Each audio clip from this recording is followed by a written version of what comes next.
Welcome back to the second show today on the Amazon's podcast. I'm Glenn Young, owner of Amazon's Fitness Magazine. Celebrate the female physique. Subscribe to Amazon'sFitMag.com. Welcome to all the new subscribers on the website and on YouTube. My guest today is IFBB Women's Physique Pro, Daphney Holmes. She is a nurse, made her pro debut in 2019. She's a native of Brooklyn, New York, which I got to wonder, does she miss it based on the weather? Although the weather in Florida last week may have a different opinion. Right. Daphney, thanks so much for joining me on the podcast. How are you? I'm great. Thank you so much, Glenn, for having me. I really appreciate it. Very Not at honored. all. Not at all. I was glad to see you at the Tampa Pro when I immediately saw you, gave you a big old hug, and I was like, wow. So, and it's great to run into people at different shows that know Yes. who you are. And you were working at Tampa Pro, actually, right? What were I was you doing? in the Tampa Pro. I was backstage pretty much helping the athletes load the stage. So I was on that side where we pretty much are loading the athletes onto stage. I was working with Carla, another expediter. Okay. Yeah. And that's a tough job, expediting. And it's literally your job is to expedite the show, move it along, make sure everybody's in place. But Exactly. that can go bad really quick too. Uh, have you ever, as an expediter, witnessed a competitor being late, and how do you handle that? Actually, yes. It happened to us at the Tampa Pro, and Really? yeah, it was one of our wellness competitors. We were almost about to in a pro um Mm-hmm. to have to not call her out, and then she came running. So I was just like, "Look, let's go." So while Wow. the tanning girl was glazing her, and I was getting glazed, the gloss all sprayed in my face. I'm down at her feet, putting on her shoes, and we got her in line just in time. So Jeez. yeah, it was really down to the wire. I mean, but we try because we know things can happen. I think that Right. we can't predict things that happen in their hotel room or traffic if they're having to travel back in. But Right. that was one. I think that was probably one of the latest competitors that we ever had showed up. But we got her on stage and everything went well. Wow. And yes, a lot of things can happen. You try to stay at the host hotel, obviously, but sometimes it's just too expensive. So Right. then you try to stay at a hotel in the surrounding areas, and things can happen. An accident, maybe you miss your Uber, and boom, now you running like a Hertz car commercial back in the day by O.J. Simpson, trying to get to the stage. And for me, I actually prefer whenever I'm competing and I'm traveling, I actually stay in Airbnbs because I like to be able to have Hmm. available to me a full kitchen. Um, Okay. because my coach sometimes may decide to change up something at the last minute, and this way I have a kitchen available to me to prep something versus not having it. But I always time when I'm communicating with the person that I'm getting the Airbnb from, like what is the distance from your place to this place, so I time things very carefully.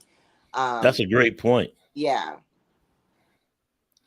man. So I mean, and again, yeah, your coach may change something in the diet. You run out, and you can cook that. Right. So Yeah. definitely understand that. Yeah. As an expediter, what do you wear on your feet? You got to have some comfortable shoes because you're literally on your. If it's a 2 day show, you're on your feet for 2 days straight. Yeah. And So how do you rest in between? I learned that very quickly. So um basically I'm just in sneakers. This time I got these New Balance 327s for women. They were so light on my feet. They were perfect. Right. I'm a big Adidas girl. Like every sneaker I own is a pair of Adidas. But this time I was like, you know what? Let me try these New Balances. I've heard a lot of great things about them. So I got a pair and they were great. So that definitely helped me through the day. And I got away with wearing them during the evening show because the way that I actually started in the backstage scene of things was as a trophy girl locally. Oh, okay. In shows here, I live in Pembroke Pines, Florida now. So a lot of the shows that were happening locally around the area that I live in, how I started. So I had promoters saying, hey, can you be a trophy girl? So when you're giving out trophies, naturally you're in a dress or something, Right. nicer with heels. And so, but once I started getting into expedite, I'm like, no, we gotta do something a little bit more comfortable. So that's the Right. nice thing about staying backstage is that you can still dress it up. But even when I did, I was wearing sneakers the whole time, so that was able to get me through. You know, I was going to ask you, were you wearing your nursing shoes? Because nurses got to have some comfortable shoes as Oh yeah, well. I actually have. I believe it or not, I keep my I have a lot of shoes. I keep my work shoes separate from my casual shoes, separate from my training shoes. So I have Okay. something for every aspect of my life. Yeah, that's great. And Yeah. then you were working with your husband as well. He was working as an expediter as well, or No, was he just on the door? he was doing security at the door. So Okay.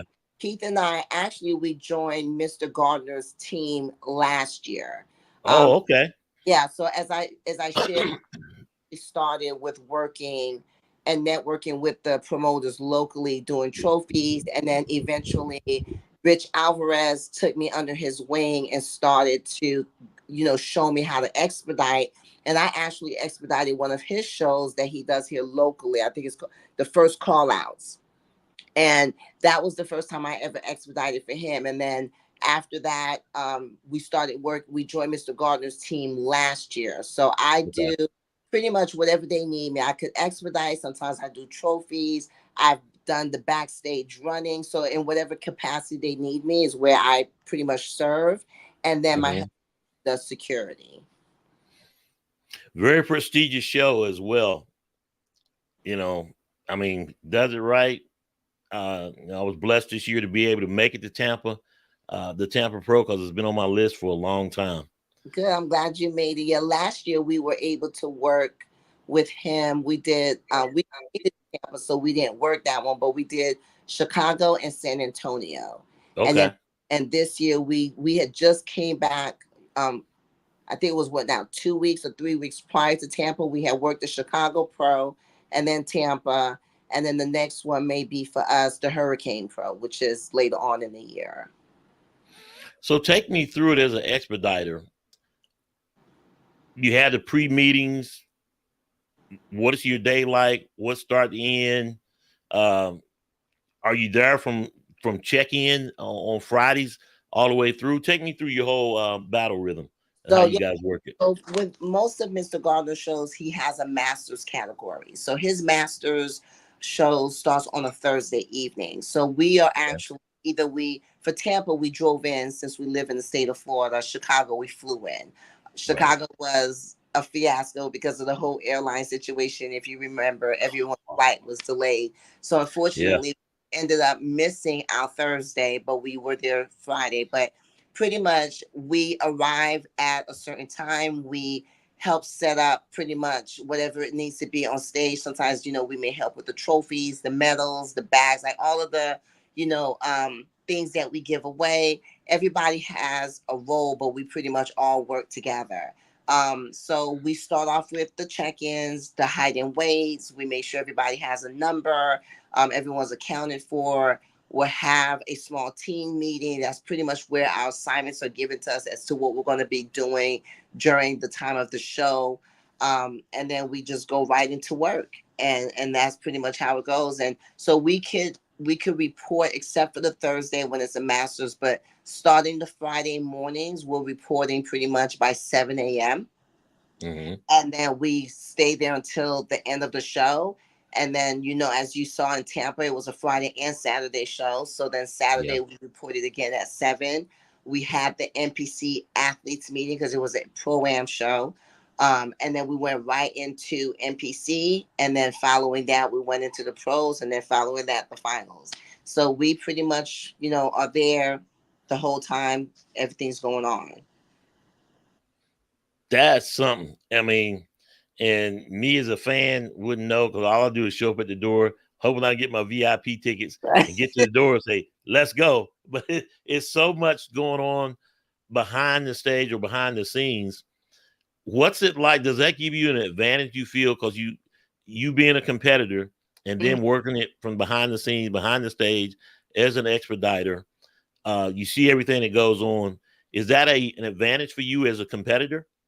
No, I mean not an advantage in the sense of like, does it help me appear better, place better? Not at all. Right, Do believe in the networking of bodybuilding. It's an right. industry, it's a Yeah. business. And, I always tell people that if it's not, all of us are not going to be doing this for a really, really long time. But if you have a love and an appreciation for the sport, you should see how else you could get involved.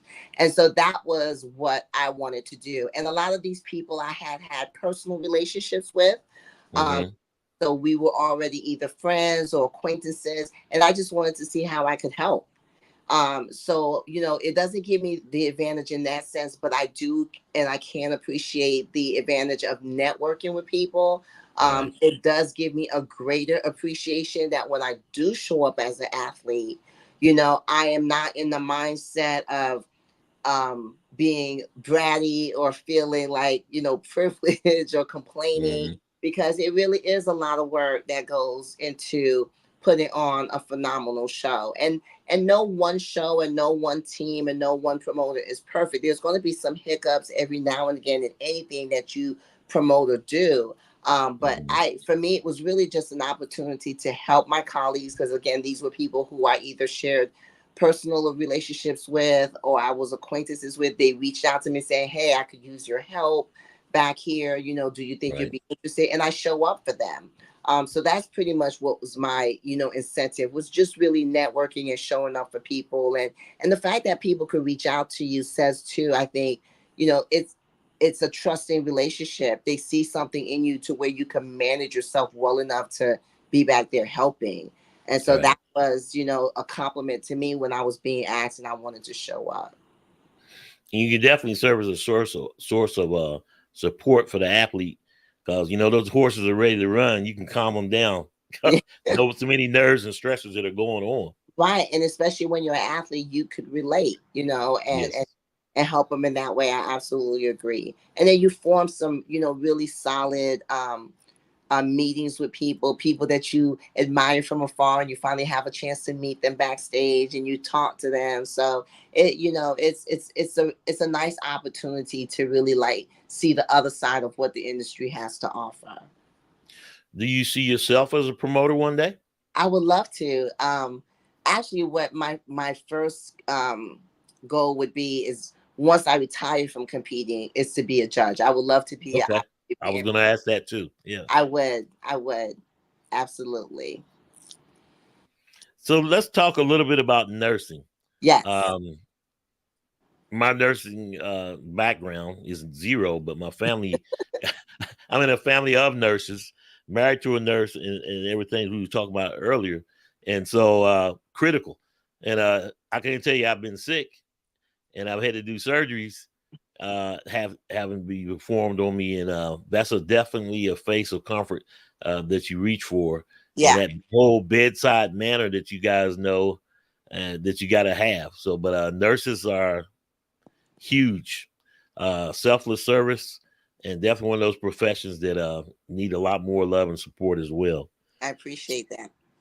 No doubt, no doubt. So you are a nursing manager, and help me Yes. out with some of these acronyms. Okay. Uh, MHA. So MHA is a Master's in Health Administration. Okay. MSN is a Hmm. Master in Nursing. Okay. The RN, of course, is the registered nurse. The only one I got. Yep. That's right. And the CNML is a certification in nurse management leadership. Wow. Hmm. And you've been in nursing 22 years. 22 years. How did you start out? Where did you go to school at So uh, I actually for was, your BSc? I guess. Yeah. yeah, I Mhm. was a biology pre-med major. I am an alum of the University of South Florida in There Tampa you go. for the Bulls. So that's actually Okay. I started. Um, I actually had a love for the sciences and for education. So out of high school, I went right into college. I didn't have a summer break. I pretty much started my college degree the summer that I graduated from high school. And it was very different. It was my first time away from home.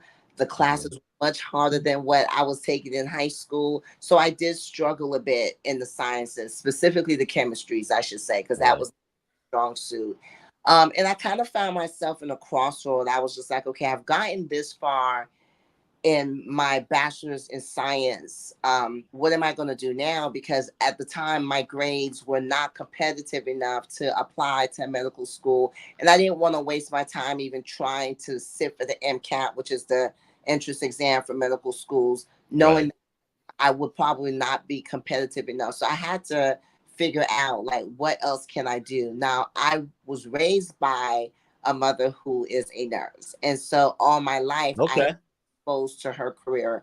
Um, and when she couldn't find babysitters, sometimes she had to take us into work with her. She started off her career in a nursing home, so sometimes I was playing bingo with the elderly clients and feeding them. So I was always exposed to her career. And so it just seemed natural to me to be like, okay, well, I've done all of this already in the sciences. Why not try nursing? So I graduated from the University of South Florida and enrolled in a 2 year degree program in Tallahassee, Florida. It's Tallahassee Community College.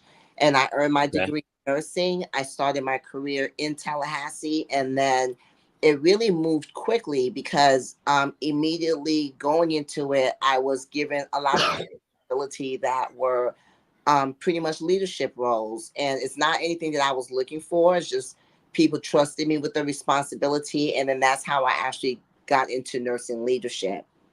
And so again, I've been a nurse for 22 years. I currently work for a wonderful system in the Broward County area. I've been Mhm. with this organization for 2 years. Prior to that, I was with another hospital in South Florida, further south from here, from where I am, for 12 years. But it's always been the leadership track. And my background has mostly been pretty much step down patients. I ran the COVID unit when we had the Oh pandemic yeah. Yeah. hard. That was probably one of the most difficult times of my nursing career.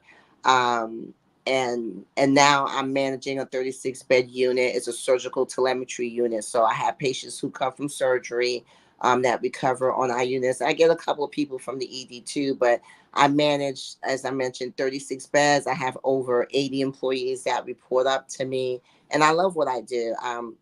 The nurse leadership allows me um, the passion of both the healthcare and education. Because I do find myself, especially with young nurses entering the workforce, I get to mentor them and make sure that they're doing the right thing. So Right. uh, it's something that I'm very passionate about, and I'm very blessed to have the career that I have. Have you ever thought about teaching? I have done that. Okay. I Okay. I have done that in between. I've worked more than one job at times. I have taught at both technical and college universities as well. I've been an LPN instructor. I've been a clinical instructor. I've also done the NCLEX, the exam that nurses take. Oh yeah. Yeah. I've done those reviews too for a company that's very well known in the industry. So yeah, I have been able to do that as well. That's great. Well-rounded career. Yes, I've been Uh, sure. no question. How long are your patients with you when they come to your unit? So they're in recovery slash rehab, just coming out of surgery. How No long you normally have them? surgery. We see a little bit of everything, like appendectomies, cholecystectomies. We have some botched plastic surgery repairs that we have to do. Uh, So on average, those surgical patients will remain anywhere between maybe 24 to 48 hours with us. But right. then we do get some patients that come from the emergency room, and those patients are, it depends on what's going on with them and their comorbidities. They may reside with us a little longer. I've had some patients stay with us as long as 30 to 45 days. Oh wow. Okay. Hmm. Hmm. And you mentioned earlier a little bit about COVID, but a lot of what nurses have to deal with is loss. Yeah. Um, you hear the horror stories. My wife told me, being in a nursing home, um, the DNR versus do not resuscitate versus resuscitate, and you're going through that, and she's like, oh, I'm breaking ribs, and it's like it becomes callous, and you got to know your bedside manner. But there are some tough days when you lose a patient, and you Mhm. have to deal with that, and then go back out there. So, how do you, as a nurse, deal with the loss that you oftentimes see? Um, just as the patient, just as the family would, you have to show that you're human. Um, Hmm. I had a career in Gainesville, Florida, where I was a house supervisor, and I worked the night shift. So I had a responsibility for overseeing the entire hospital on nights. And I had to report as the house supervisor to every code. I've had to Hmm. respond to the ones that came into the emergency room that were drug overdose or car accidents or gunshot wounds, and we've had to pronounce their death, and I had to be the Right. one to talk to the family about what just happened. But I just always allowed myself to feel with them, Yeah. and really putting myself in their shoes, because that's how you make the connection. um, you can't help but feel it. you Right. know Right. um, and so yeah, like for me, it's just, I let myself feel it. I cried with them, I prayed with them. I gave myself that moment to be vulnerable and to feel sad and to feel, they're lost. And then you got to, Yeah. and then once the next fire came on, then you had to change gears and Yeah. deal with that. But I don't believe in making that disconnection just because I'm in this supervisory role and then not having a moment to feel with my patients or with the families. It is a demanding position. I mean, you are constantly being pulled in different directions, but it's like I tell my staff, that I'm responsible for, nursing is 24/7. And so Hmm. if I have to take an extra 20 minutes to console a family member, to answer their questions, to sit with them, to pray with them, then that's what it's going to be. I have to then be able to rely on my colleagues to kind of pick up a little bit, of my pace, or to help me Right. out to get things done. But I truly emphasize to my team, and what I know that I practice as a nurse, is that you have to slow down and take the time that you need, because those people need you. You can't rush life, so to Hmm. speak. You can't rush their feelings. You have to show empathy. You have to show compassion. But yeah, there were times that I just had to sometimes even just go into my office and take a moment before I could go back out there, because some situations were harder than others. How do you recruit nurses into the field? If you were trying, what would be your message to those young men and women that want to go into nursing, that's in high school, as tough as it is just to get into school, but Hmm. then also be successful in this career, knowing what it is? I think that nursing probably offers the most versatility than any profession that I know. And that would really be my selling point. You are not just stuck to one subject matter. And what I mean is that you could go into nursing and you go into medical surgical, where you see a little bit of everything, but then you might want to specialize in becoming an intensive care nurse, or you may Hmm. want to the cath lab. You may become a clinical nurse specialist, where you are educator. And then there's nurse leadership, and then there's case management. It's a career that just keeps offering you all of these Yeah. different options. So that would be my selling point, would be like, if you are one that wants to be challenged, and or if you get easily bored, nursing is for you, because there's just so many different opportunities for you to just jump in and learn something new and expand from that. I like for me, like I said, I've been an educator, I've been in leadership, I've been at the bedside. I've been in the business side of things, where I've been an interim, director, an administrator of a nursing home. So you get to see a little bit of everything. So it you're not limited All right. when you go into nursing, versus there's some careers that's what you learn, that's all you could do. And with nursing, there's just so much and you could go back to school and learn something different. So that would be my selling point, is that if you want the challenge, and or if you want, where you could constantly change and grow, nursing is definitely the place to be. When you look at it, being a nurse and being a bodybuilder, you women's physique, Hmm. Um, and everything that you told me, there's obviously a lot of stressors on you. How do you handle being a nurse and being in prep, and how does bodybuilding and nursing match? They don't. I don't think that they do because there's obviously it's a big difference. But interestingly enough, I was already in my nursing career when bodybuilding found me. I didn't go actually looking for bodybuilding. Right. I was always an athlete since I was way high. Growing up in Brooklyn, I was very tomboyish. I was big into track and field. That was my sport. Um, and so, and I was always in the gym doing something. Even when I was pregnant with my two girls, I stayed very active. I didn't have difficult pregnancies. So I did some weightlifting. I did my cardio. I just always was an active person. I even have done marathons in the past and all that stuff. So, what shifted for me and how bodybuilding got introduced is that I actually ended up from my first husband separating from him, and it was life was changing. I had two young girls at the time. I believe they were like 5 and 3. Hmm. I was now having to care for them on my own. I was still a career woman working 5 days a week and taking care of business. So I needed an outlet. I needed something to help me move through this transition of life. And so I ended up throwing myself more into the gym and started training more. And someone actually took notice and said, hey, you look like you kind of have the genetics to go into bodybuilding. Why don't you give it a try? I'm like, no, I'm not interested in that. And not that I think, but most people you tell them now about bodybuilding, the first thing they say is like, "Oh no, I like the discipline for the nutrition." That wasn't it for me. Yeah.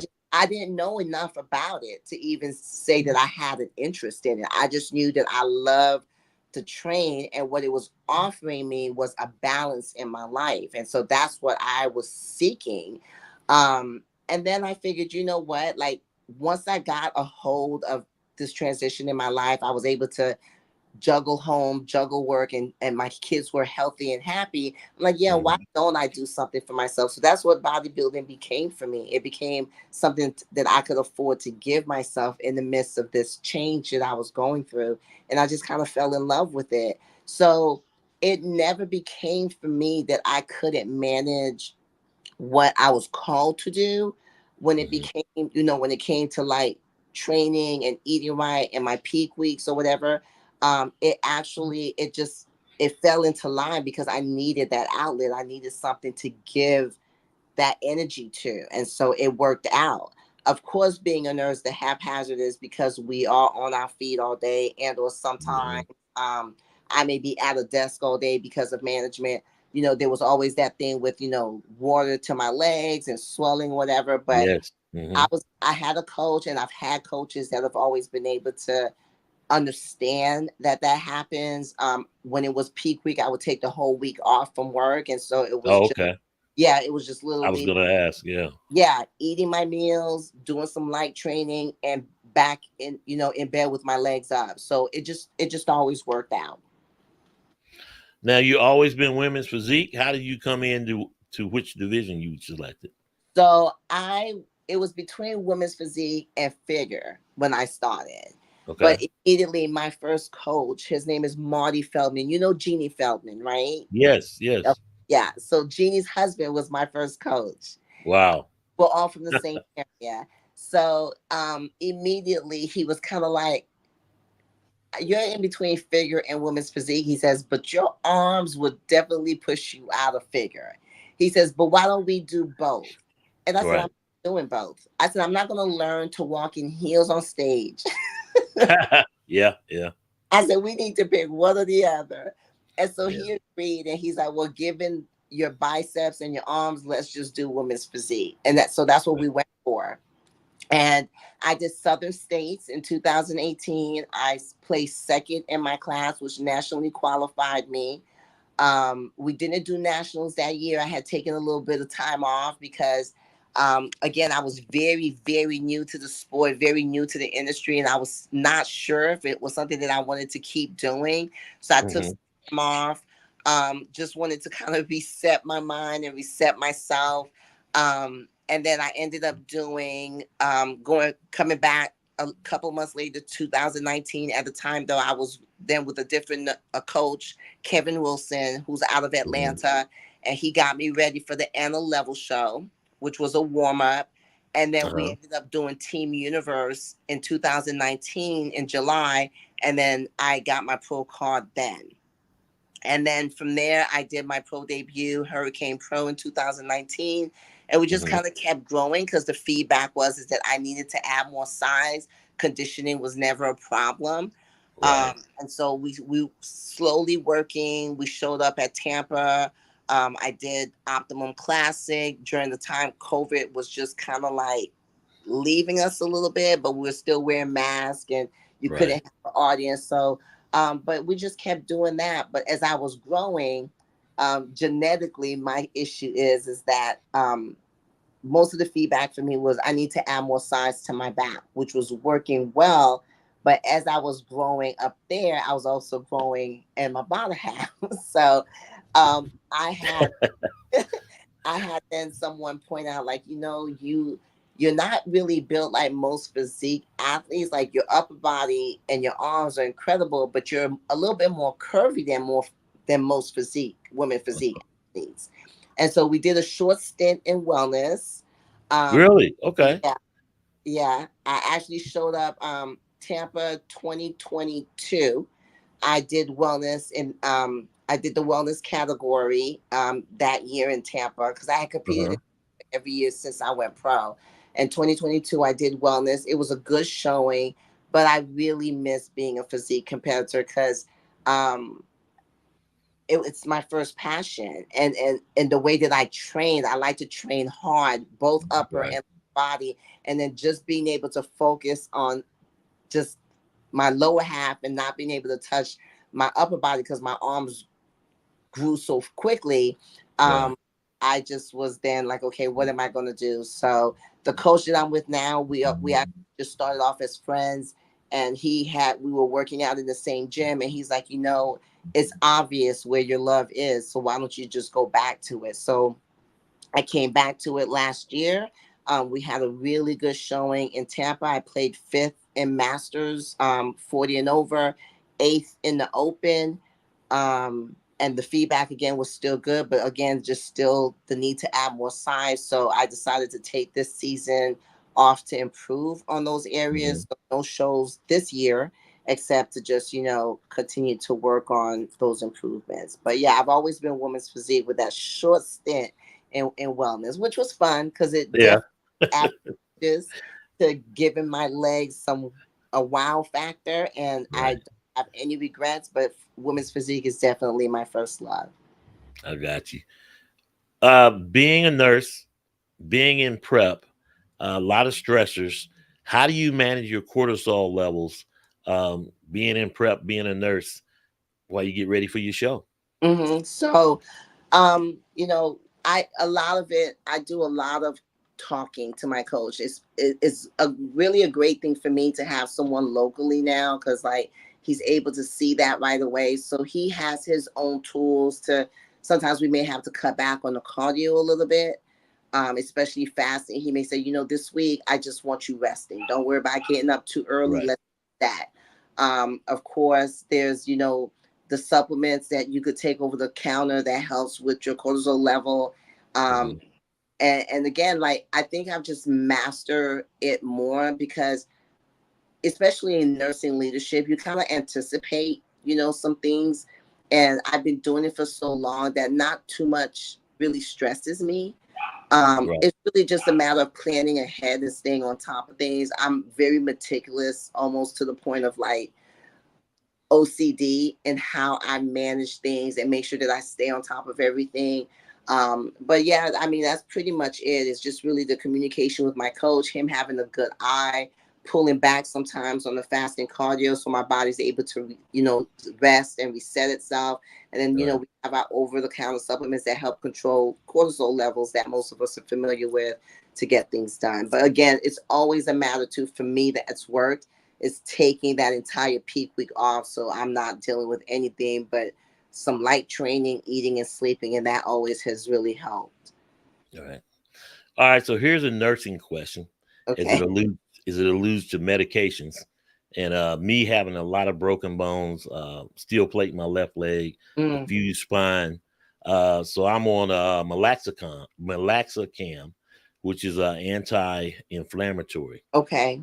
So, in your opinion, professional and as a bodybuilder, Hmm. would you recommend? I forget the supplement's name, Terracot, something like that, that handles um, inflammation. Do you recommend medication for inflammation or over-the-counter supplements?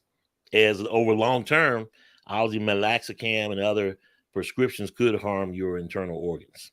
That's true because most anti-inflammatory drugs are what they call NSAIDs, which are non-steroidal anti-inflammatory drugs, and that's all within the family of like ibuprofen, Advil, and Mm, take yep. on an empty stomach, how they could mess things up. Being that the unit that I work on is a surgical unit, and some of the patients that we see too, or orthopedic patients, um, Hmm. I'm not familiar with a lot of over the counter medications or even medications since I'm not a practicing physician. What Right. I would say helps is really good old fashioned rest and physical therapy.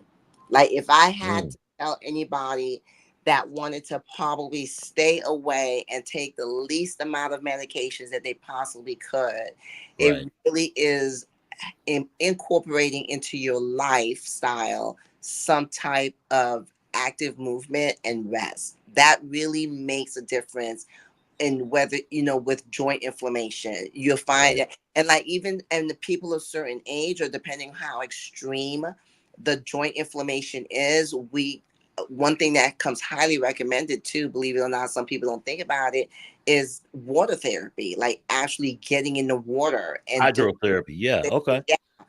So for me, I'm not anti-medication. I know that all of them serve its purpose.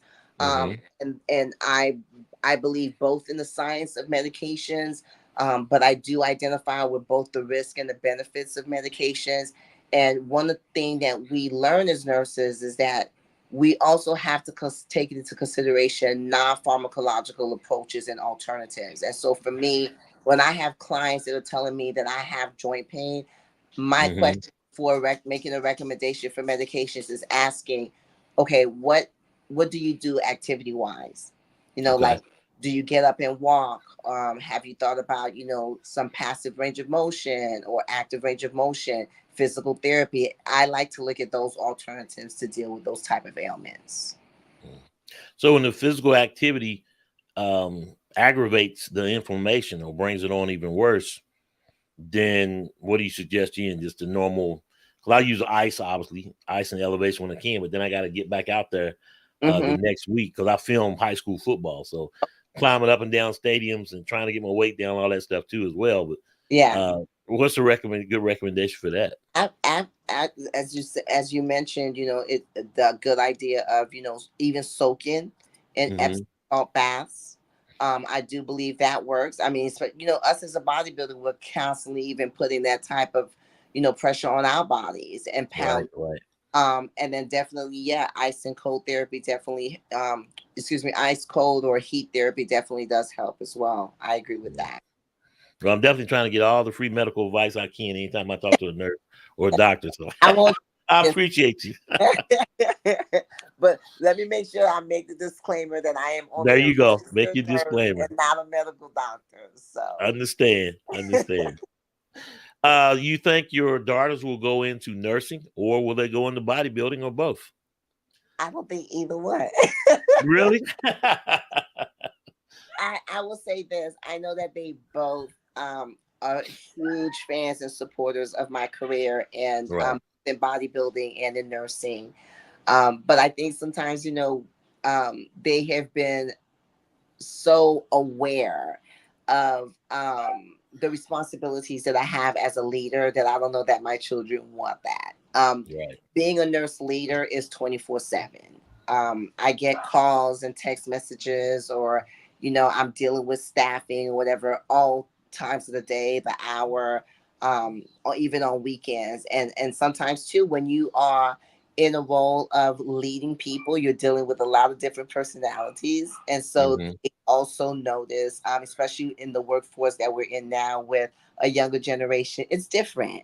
So the Right. conversations sometimes are a little bit more difficult. Um, and they tease me like, "Oh, mom, I wouldn't want your job," you know.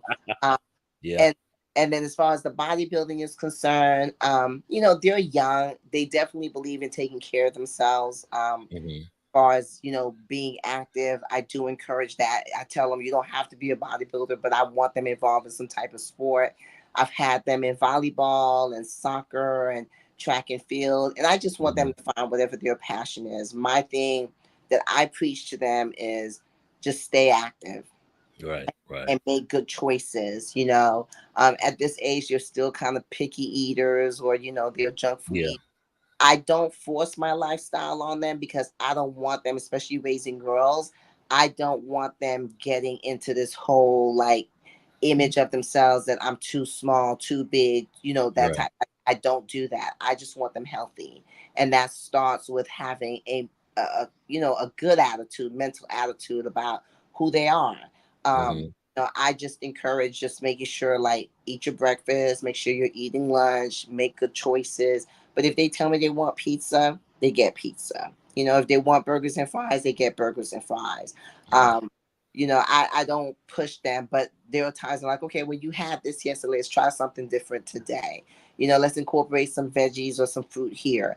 And they're good about that, Right. and self conscious about wanting to make sure that they stay healthy and they do the right thing. But my youngest, she's very artistic. Mm-hmm. I don't know where she picked that up from, but her art is just unbelievable. So I nurture that.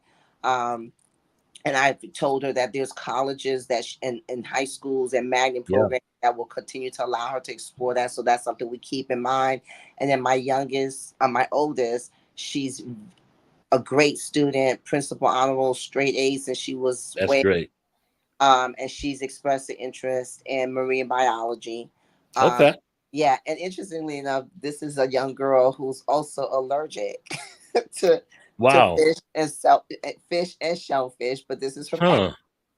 So A passion to work with them, though. That's right, interesting. right. So I tell her whatever her heart desires. We just pray about it and give it to God, and if Right. that's what she wants to do, that's what we're going to nurture. But that's what they've expressed to me now that they want to do.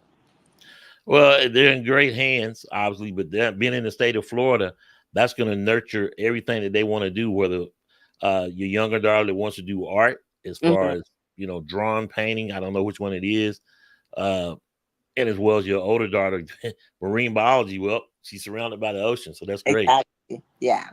Yeah. Your husband competes as well. Yes. So Keith is a pro classic physique competitor, and he's Hmm. also a firefighter from Miami-Dade County. Wow, very physical. Wow, wow. Yeah. Yeah. So you're actually in Miami.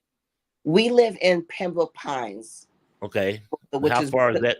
is so from Miami. I would say maybe another hour, if that, Okay. depending depending on what people consider Miami, because Miami's little pockets of different places. So basically where we are and where Miami-Dade County, as far as that line crosses, we're maybe like 10 minutes from that line. But depending on how far south you go, like Hmm. I used to live with South Miami, that's about an hour from us now. But Okay. Miami-Dade is literally maybe like a 10-minute, like we cross a county line and we're actually in Miami-Dade County. Wow, that's great. And to Mhm. compete and be a firefighter, Yeah, hey, good stuff. God bless him. yeah, Very yeah. physically demanding, It you know. is. It Yeah, is. and both y'all are in the life saving business, so that's great. Yeah, we're definitely. So I gotta ask you, what did you think about the Texas Pro? $15,000. I Zama Benton wins it. You know, man. Yeah, I was impressed. I had to, because we had caught a YouTube stream, but we couldn't hear anything. It was only showing the video, and then there Right. was music in the background. So the quality the quality was a little blurry. Excuse me. So when that check came out, I, I was squinting at the TV. I said, "Does that say 15,000?" And he's Wow. like, "Yeah, that's $15,000." I said, "What?" So I was very impressed. I was very pleased to see that because I think Glenn, that when I started in 2018 up until now, it doesn't seem to be that many opportunities for women physique No. competitors. As far as the shows are concerned, like for example, I shared with you that I did Hurricane Pro as my pro debut in 2019. Women's physique is Right. no longer in Hurricane Pro. I think that was actually the last year Wow. there. So there's a lot of shows that haven't really displayed women's physique. So to see the Texas Pro. One, first have the category, and two, for the awards to be so nice. And if I'm not mistaken, there were like what, 7 or 8 women that they called out, because like I kept counting, like, wait, is that second place winner, the third Yeah. place winner? Like we were trying to count. Yeah. Like they were giving checks to everybody that was on I stage. think all places down to 10th place got a check, at least $1,000 That's what was I was thought. yeah, was the lowest amount that they walked away with. So that's Right, another incentive to do the show as well, right. other So than the 15K. right. So I was very happy to see that because top 10 is still very a Yeah, prestigious earning, especially when yeah, you have a large group showing up. And yeah. so, yeah, I thought that it was fantastic that happened. Hmm. Very pleased to see every woman that was on that stage. Of course, we know it really isn't just about the incentive, but again, Hmm. just the fact that it was even um, that option was there, and they Right. were. But I thought it was fantastic. And a lot of the prize money that the competitors won equaled or exceeded, obviously, the prize money that they had won throughout the year. So Yeah, shout out to Sarah Villegas for that. And hopefully we can get women's bodybuilding. And that's another show that's on my list that I got to go and see, get down to Texas. yeah, yeah, All yeah. right, I'm And going to let you. No, go ahead. no, no, no. I was just gonna say absolutely because Elisa, the classical queen, came on, Yep. and she actually shared this Alyssa. Yep. Mm-hmm. that last year she got 3,000 for getting second place, and this time she got 4,000. Plus, she got $1,000 for the best poser. So yeah, Yeah. Yeah. She walked away very nice. yeah, And, yeah, you don't want to say about the money and competing, but it ain't a distractor at all. no, not at all. Especially when we Not put at out all. so much to get ready for these shows. So Yeah. it's nice to have something come back to us. And it Absolutely. is a prestigious show. A lot of them down there in Texas. So, and a competitor that's actually still competing is putting the show on. So, shout out to Sarah Villegas and Yes. shout out to Andrea Shaw and Whitney Jones and Sid Gillian. Same situation with the Triple O, to be a Yeah. current competitor and putting on a show as a promoter is something. Because you very, very well have someone attend your show that's going to challenge you down the road. So it's kind of like you're putting a price on your head. So, but great stuff. Yeah. Okay, Daphney, I'm gonna let you out of here on this one. And given what you've seen this year in women's physique and the Texas Pro recently, you've taken the year off to grow, as you Yeah. said. You're going to be back in 2025. Yes. Can you tell me your plan, your strategy, how you picked out a show as you return back to women's physique and your quest to be on that Olympia stage? So we haven't had anything picked out yet. I think right now is really just I don't like to call it an off season. It's definitely been an improvement season. I think that it's the best improvement season that I've had so far. I've never held on to this much weight and look as lean as I do. So I'm very Right. excited about that. So I know we're definitely putting on that mask.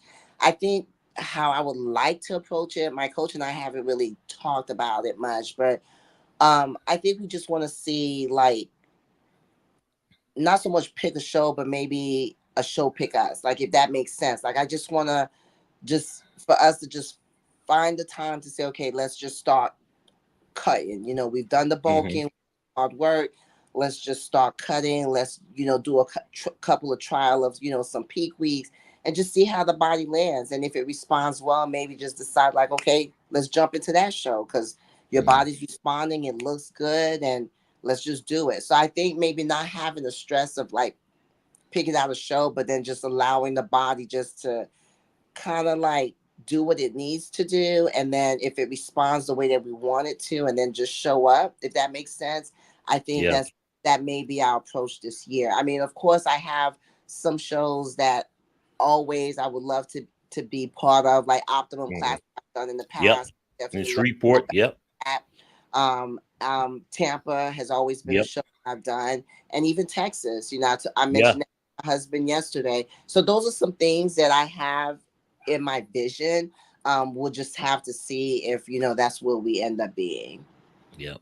And just let your body dictate your strategy going forward. Yeah, So, and it'll be a different approach because we've never right. done that before. So yeah, we'll see how that goes. Daphney Holmes, I really appreciate you. IFBB Women's Physique Bodybuilder Pro, nurse for over 22 years. So I really appreciate you coming on the podcast. Glad we were able to meet in Absolutely. Tampa as well. Thank you. I really appreciate this opportunity. I've been following you and the Well, other beautiful thanks. women that you've had on your podcast. So I feel very privileged to be amongst them. So thank you for this opportunity. Trust me, the privilege is mine. So I appreciate you coming on. Thank you. Thank you, Glenn.